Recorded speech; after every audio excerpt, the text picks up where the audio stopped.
Innal hamdalillah nahmaduhu wa nasta'inuhu wa nastaghfiruh wa na'udzu billahi min shururi anfusina wa sayyiati a'malina. May yahdihillahu fala mudilla lahu wa may yudlil fala hadiya lahu. Wa asyhadu an la ilaha illallah wahdahu la syarika lahu wa asyhadu anna Muhammadan abduhu wa rasuluh. Faqad qala Allah ta'ala fil Qur'anil Karim. A'udzu billahi minasy syaithanir rajim. Ya ayyuhalladzina amanu taqullaha haqqa tuqatih wa la tamutunna illa wa antum muslimun. Wa qala falamma balagha ma'ahu sa'ya qala ya bunayya inni ara fil manami anni adbahuka fandur madza tara. Qala ya abati f'al ma tu'mar satajiduni insyaallah minas sabirin. Allahu akbar, Allahu akbar, la ilaha illallah wallahu akbar, Allahu akbar, walillahil hamd. Ayyuhal muayyiduna wal muayyidat, hadirin wal hadirat rahimakumullah.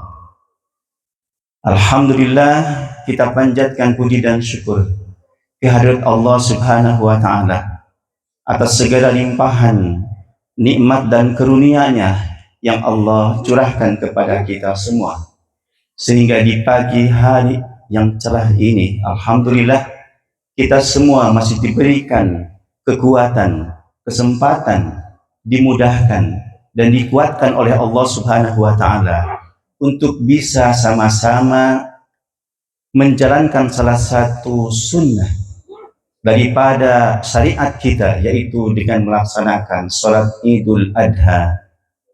Dan ini tentu saja adalah merupakan cermin dari hati orang-orang yang bertakwa, karena pada saat ini kita sedang sama-sama menjaga dan kemudian memancarkan daripada syiar Islam, sebagaimana Al-Quran mengatakan, wa may yu'addim sa'airallah fa innahu min taqwal qulub. Barang siapa yang menjaga akan syiar Allah, maka itu adalah merupakan cerminan dari bagaimana hati orang-orang yang bertakwa. Jemaah sekalian, insya Allah apa yang kita lakukan adalah didasarkan kepada ketaatan dan ketulusan kepada Allah Subhanahu wa ta'ala. Tidak ada pencitraan sama sekali. Semata-mata apa yang kita lakukan ini adalah benar-benar hanya ingin mendapatkan penilaian di sisi Allah Subhanahu wa ta'ala. Oleh karena itu apa yang kita lakukan hari ini insya Allah mudah-mudahan merupakan persembahan yang terbaik dari kita untuk Allah Subhanahu wa ta'ala. Allahu akbar, Allahu akbar, la ilaha illallah wallahu akbar, Allahu akbar, walillahil hamd.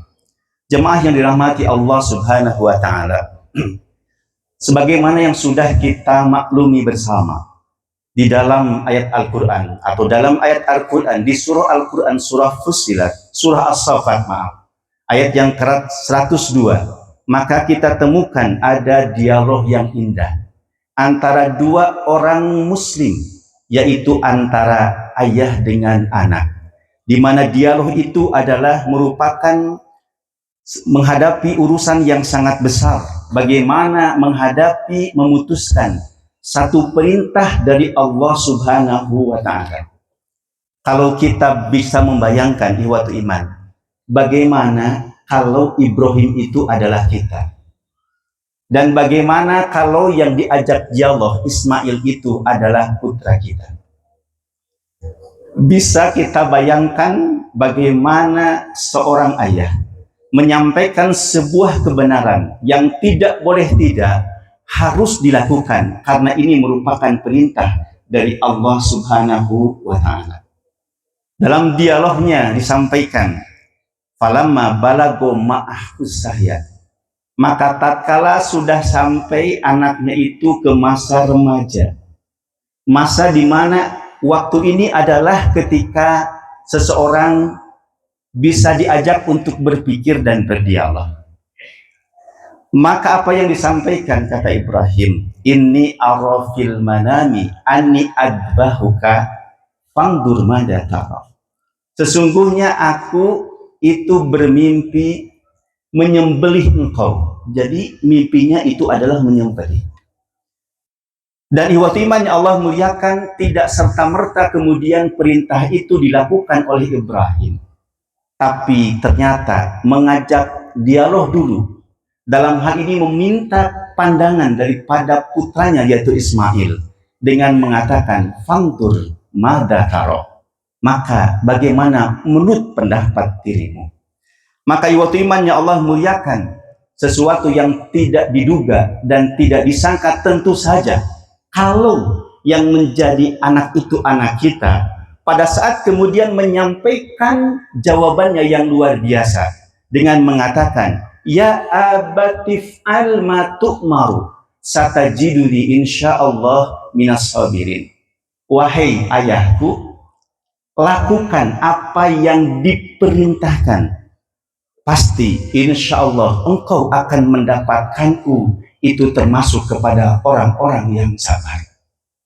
Iman yang dirahmati Allah Subhanahu wa Ta'ala, sampai hari ini barangkali kita hanya mencermati dan memahami apa yang menjadi dialog dua orang muslim itu begitu saja, seperti sebuah kisah yang pada hari ini kita sebagai orang tua, sebagai orang yang mukmin itu tidak punya beban sama sekali. Karena apa? Karena ternyata syariatnya itu sudah diganti. Bukan menyembelih anak, tapi menyembelih hewan kurban. Maka biasanya kita memahaminya lurus-lurus saja. Tidak ada beban sekalipun ibadah iman yang Allah muliakan. Oleh karena itu, kenapa tadi saya mengajak bagaimana kalau kita memposisikan diri sebagai Nabi Ibrahim alaihissalam. Dan bagaimana kalau Ismail itu adalah anak kita, ibadah iman yang Allah muliakan.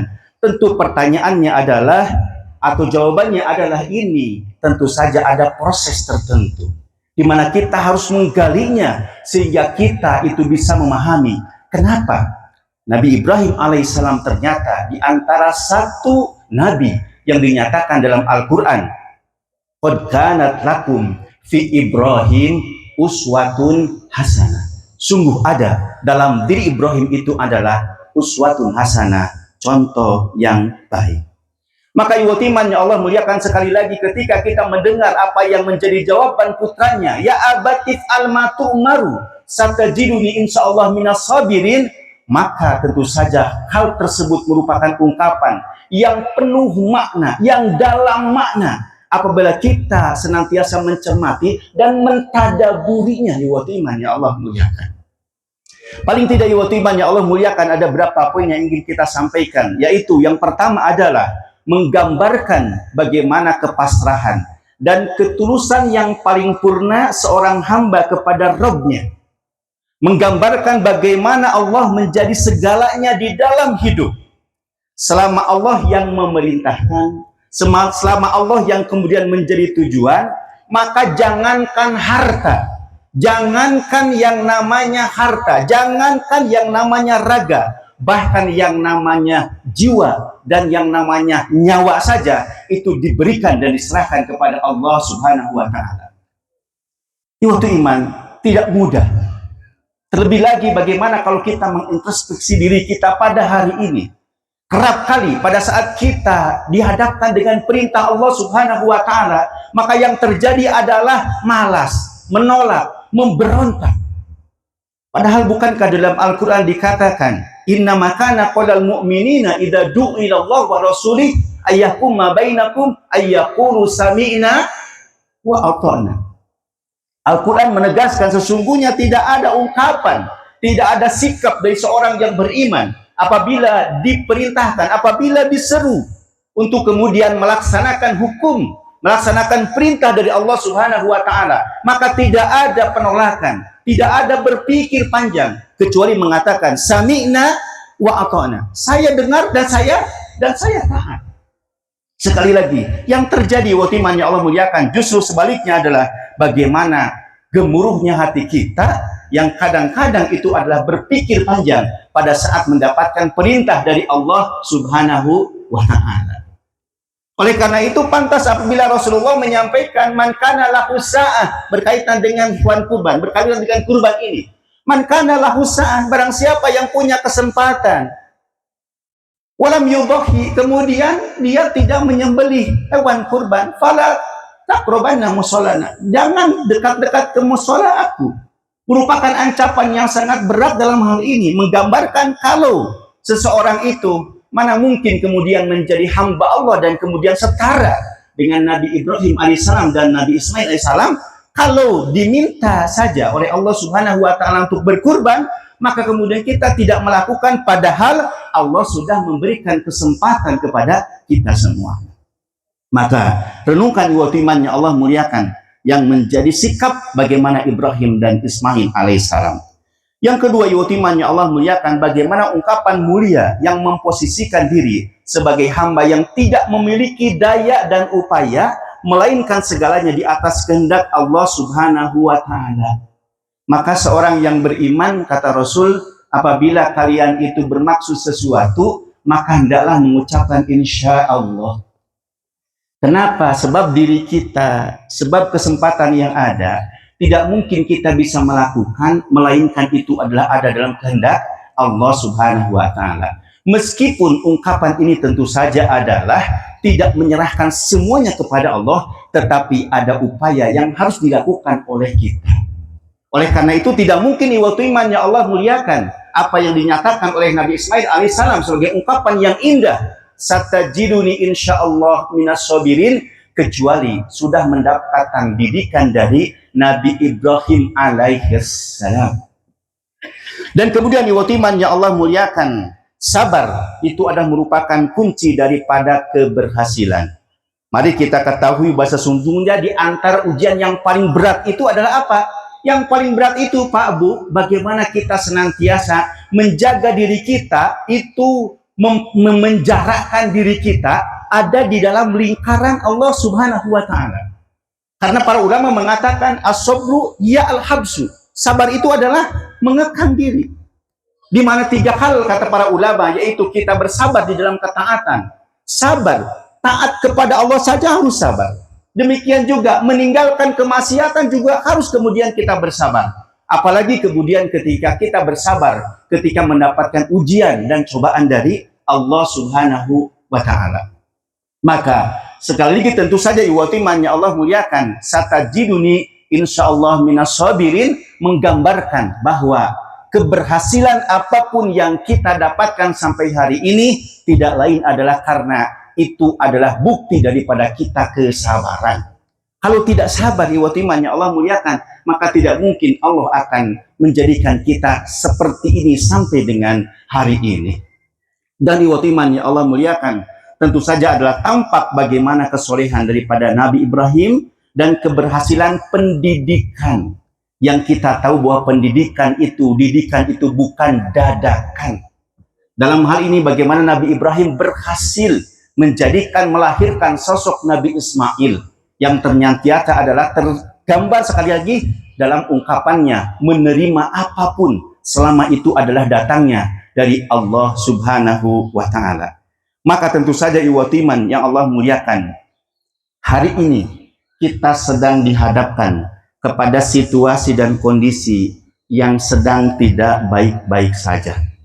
Ketika kebenaran harus berhadapkan dengan kesalahan yang masif. Ketika kejujuran itu tersingkirkan dengan dusta yang menggurita.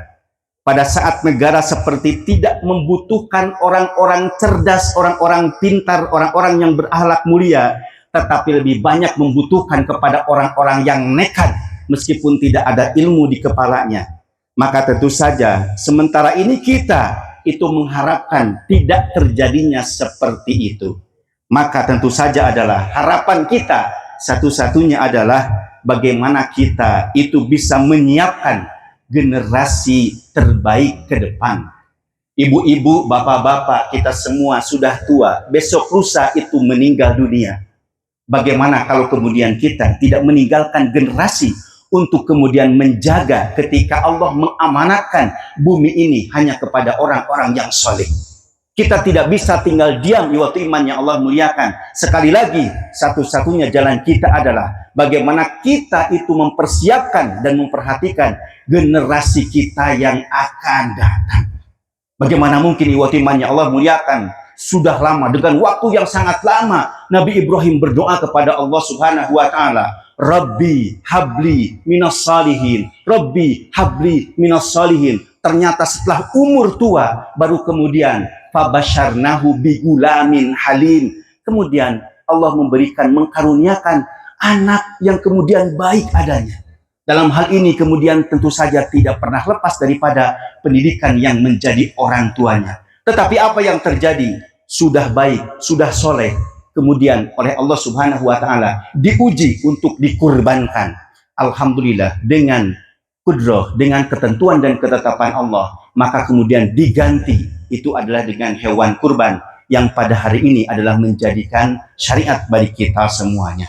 Maka iwatimannya Allah muliakan, sekali lagi kita titipkan, berikan, tanamkan kepada anak-anak kita, yang paling utama tidak lain adalah berikan pendidikan agama. Bagaimana mungkin kemudian kita merasa berat untuk menjadikan anak kita disekolahkan, dipesantrenkan, di sekolah yang diberikan pendidikan agama, padahal itu adalah harapan kita ke depan satu-satunya. Kalau bukan itu, maka lambat laun ke depan pasti yang namanya Indonesia khususnya tidak akan dipimpin dan tidak akan ada orang-orang yang kemudian mendapatkan karakter dengan akhlak-akhlak yang mulia. Padahal sekali lagi itu dah kita harapkan. Ultimatnya Allah muliakan, mudah-mudahan dengan apa yang kita laksanakan pada hari ini, paling tidak sekali lagi adalah mengingatkan sesungguhnya yang namanya ibadah kurban bukan hanya berkaitan dengan seremoni dan ritual saja, akan tetapi menyimpan pesan yang sangat dalam kepada diri kita, yang salah satunya sekali lagi adalah bagaimana menciptakan generasi yang baik, yang soleh, yang diharapkan, yang berakhlak mulia. Itu semata-mata karena adalah hasil daripada didikan orang tua, yaitu kita semua. Aku qouli hada wa astagfirullah li wa lakum. Allahumma rabbana dolamna anfusana fa illam taghfir lana wa tarhamna lanakunanna minal khasirin. Allahumma rabbana atina fid dunya hasanah wa fil akhirati hasanah wa qina adzabannar. Wal afu minkum. Wassalamualaikum warahmatullahi wabarakatuh.